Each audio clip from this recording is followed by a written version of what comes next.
Welcome to the last weekly box office countdown. I'm Kevin Williams, and we're starting from the bottom up. Issa Rae and Lakeith Stanfield's romantic dramedy, The Photograph, needs to try a new Instagram filter because a 77% drop in ticket sales in its second weekend means people are not smashing the like button on this picture. Issa Rae is feeling insecure after falling from last week's 4 to number 10.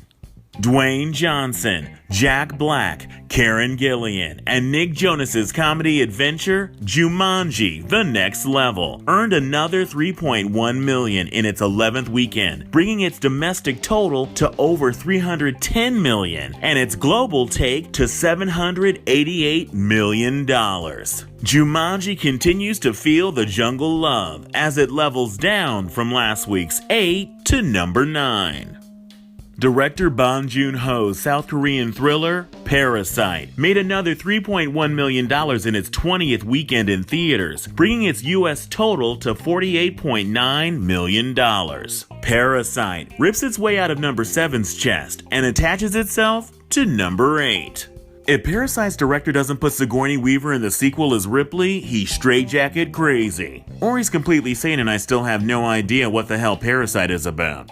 Michael Pena and Lucy Hale's horror mystery, Fantasy Island, had a 66% drop in ticket sales in its second weekend at the box office, earning another $4.18 million, bringing this low-budget remake's domestic total over the $20 million mark. But moviegoers are still using the Love Boat to evacuate Fantasy Island, as it sinks from last week's 3 to number 7. George McKay and Dean Charles Chapman's war drama 1917 earned $4.4 million in its 9th weekend in theaters, filling its domestic war chest with $152 million, for a global total of $347.3 million. 1917's Countdown Infinity War rages on at number 6 for a second week. Will Smith and Martin Lawrence's action comedy, Bad Boys for Life, brought in another $5.86 million, bringing its homeland haul to $191 million for a global take of $391 million. The Bad Boys are still fresh princes at number 5 for a second week. In the horror mystery Braun's The Boy 2, unaware of the terrifying history of Hillshire Mansion, a young family moves into a guest house on the estate where their young son soon makes an unsettling new friend, an eerie lifelike doll he calls Brahms. Well, the doll may be lifelike, but this horror sequel was dead on arrival with critics, who gave it a horrifically low 11% tomato meter rating. And moviegoers weren't fans of this story of a boy and his doll, action figure either, giving Brahms a 41% audience score and a $5.9 million 4th place countdown debut.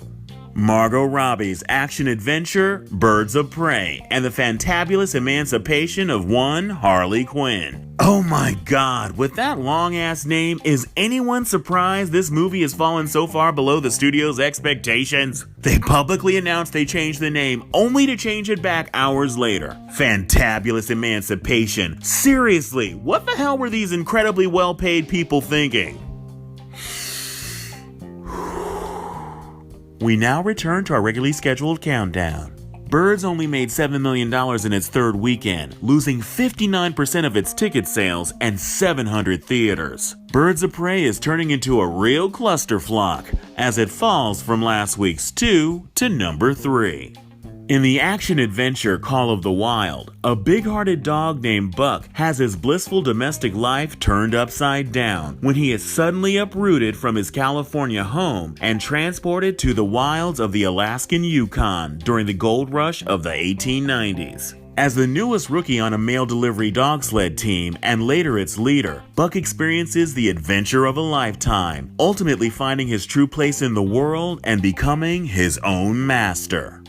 Was I the only one forced at gunpoint to read this book? Introduced to this timeless literary classic in 7th grade. Well, if you haven't read it yet, you're in luck, because I just read it to you. That synopsis was the entire story. So not only did I just write you a book report, I also saved you $15 on a movie ticket. But the real question is, why would Harrison Ford agree to star in a movie about a dog? And you know the movie's about the dog because Harrison Ford's character isn't even mentioned in the synopsis. My guess is it's the universe's karmic retribution for Han Solo shooting first.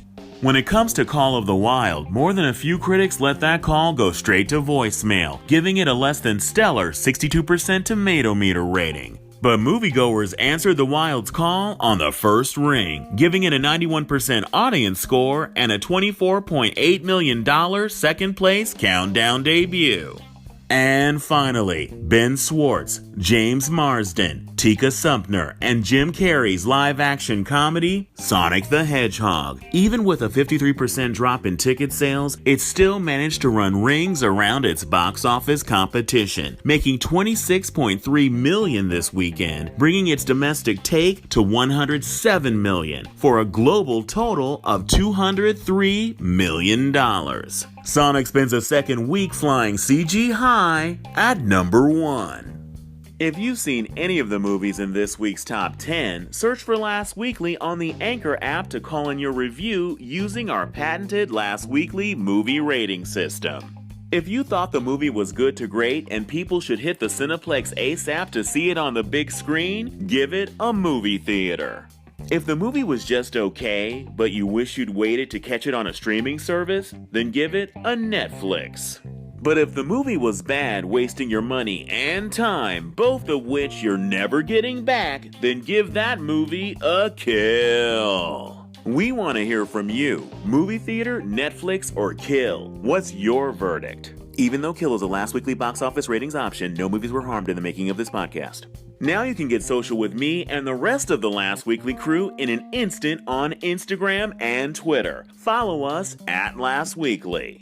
And subscribe to Last Weekly on your favorite podcast app to hear our recap of the week in news, pop culture, and entertainment. Plus TV and movie trailer reviews during Trailer Talk. I'm Kevin Williams. Thanks for listening to the Last Weekly Box Office Countdown.